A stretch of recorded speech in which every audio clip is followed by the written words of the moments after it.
అదే RTV app వార్తల్ని క్షణాల్లో చదివే అవకాశం ఉంటుంది. ఒక న్యూస్ పేపర్, ఒక టెలివిజన్ ఛానల్ మీ చేతుల్లో ఎప్పుడూ ఉంటాయి.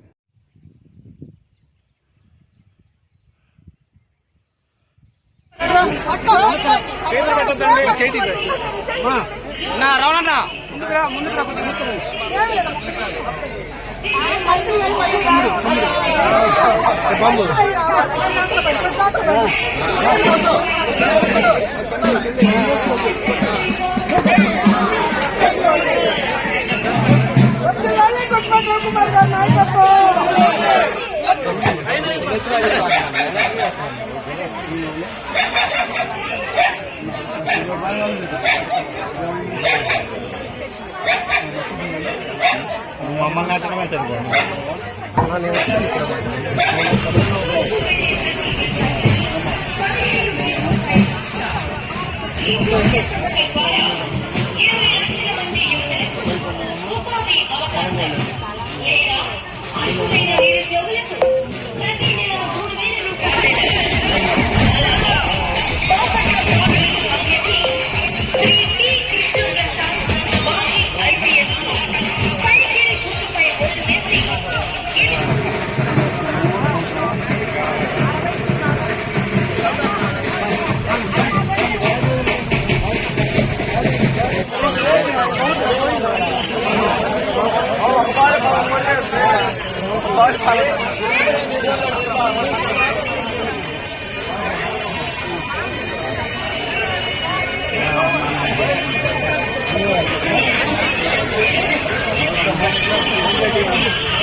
రాలా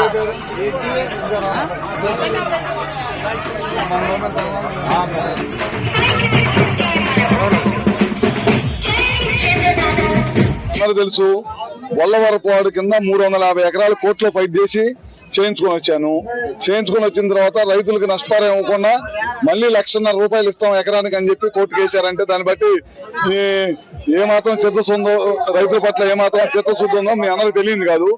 రేపు మేము ప్రభుత్వం అధికారంలోకి వచ్చిన తర్వాత మొన్న చంద్రబాబు నాయుడు గారు ఇక్కడికి వచ్చారు, మన గుల్లకమ్మ రిజర్వాయర్కి వచ్చారు చూడటానికి, గేట్ తిరిగిపోతే ఆ రోజు పోలేరు రిజర్వాయర్ గురించి కూడా చెప్పాం అనమాట. నిర్వాసితులు చాలా ఇబ్బంది పడుతున్నారు, ఈ రిజర్వాయర్ కాలువ పూర్తి చేయాలి, చెరువులకు రిజర్వాయర్లు నింపాలి, ప్రాంత రైతాంగానికి ఇబ్బంది లేకుండా చేయాలి. ఇవన్నింటినీ కోర్టు కేసులు అన్నింటినీ కూడా ఛేదించుకొని ఖచ్చితంగా రాబోయే రోజుల్లో ఈ ప్రాంతానికి రిజర్వాయర్ని పూర్తి చేస్తాం. ఇందా తిరిగేటప్పుడు చూస్తా ఉన్నారు, చాలా మంది మహిళలు పెన్షన్ రావట్లేదు అంటున్నారు. భర్త చచ్చిపోతే భార్యకి 21 ఒక నెల రోజుల్లో పెన్షన్ ఇచ్చేవాళ్ళమే, అలాంటిది నెలలు గడుస్తున్నా సరే ఇంతవరకు పెన్షన్ ఇవ్వలేదు. సంక్షేమం అని పేరు చెప్పి ప్రజలను మోసం చేశాడు. మళ్ళీ అదే కాకుండా 99.5% హామీలన్నీ నెరవేర్చానని చెప్పి మరొక అబద్ధాన్ని మళ్ళీ నిజం చేసే ప్రయత్నం చేస్తా ఉన్నారు అనమాట. తప్పకుండా ఈ అన్నింటిని కూడా ప్రజలు గమనించాలి. ఏ ప్రభుత్వం అధికారులు ఉంటే పేద ప్రజలకు మేలు జరిగితే ఒక్కసారి ఆలోచించి, అది ఓన్లీ చంద్రబాబు నాయుడు గారి ప్రభుత్వం, ఎన్డీఏ కూటమి, చంద్రబాబు నాయుడు గారు కానీ, అదే పవన్ కళ్యాణ్ గారు కానీ, బీజేపీ కానీ కలిసి కూటమిగా రేపు రాబోయే ఎలక్షన్స్ లో పోటీ చేస్తుంది. 175 సీట్లకి 160 సీట్లు రాష్ట్రంలో, అదేవిధంగా కేంద్రంలో 400 సీట్లతోటి ఖచ్చితంగా మోడీ గారి ప్రభుత్వం ఏర్పడిందని చెప్పి కూడా